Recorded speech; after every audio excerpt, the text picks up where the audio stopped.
భగవద్గీత జ్ఞానకర్మ సన్యాసయోగం అధ్యాయం 4 శ్లోకం 30 శ్లోకం అపరే నియతాహారాః ప్రాణాన్ ప్రాణేషు జుహ్వతి సర్వేప్యేతే యజ్ఞవిదో యజ్ఞక్షపితకల్మషాః అనువాదం ఇంకొందరు నియమితమైన ఆహారాన్ని తీసుకొని తమ ప్రాణశక్తిని మరో ప్రాణంలో యజ్ఞం చేస్తారు.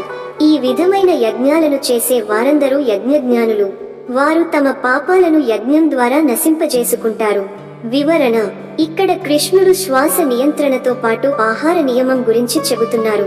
ఆహారం కేవలం శరీరానికి మాత్రమే కాదు, మనస్సుకు కూడా ప్రభావం చూపిస్తుంది. యోగులు ఆహారాన్ని నియంత్రించి శ్వాసపై ధ్యానం చేస్తారు. ఈ విధంగా ఆహార నియమం మరియు ప్రాణాయామం కలిసి ఒక ఆధ్యాత్మిక యజ్ఞంగా మారుతుంది. తాత్విక సందేశం: నియంత్రణ లేకపోతే శరీరం, మనసు రెండూ అస్థిరంగా మారతాయి.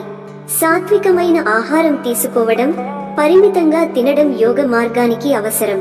ఇంద్రియ నియంత్రణ ద్వారా పాపాలు తగ్గుతాయి, మనసు స్వచ్ఛమవుతుంది.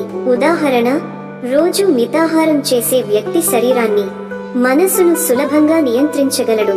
అలాగే యోగ సాధన చేసేవారు మొదట ఆహారం, తర్వాత శ్వాసపై క్రమంగా నియంత్రణ సాధిస్తారు. ఎండ్ నోట్: ఆహార నియమం మరియు ప్రాణాయామం కలిసినప్పుడు మన జీవితం ఒక పవిత్ర యజ్ఞంగా మారుతుంది. ఓం శాంతి శాంతి శాంతి. లైక్ చేయండి.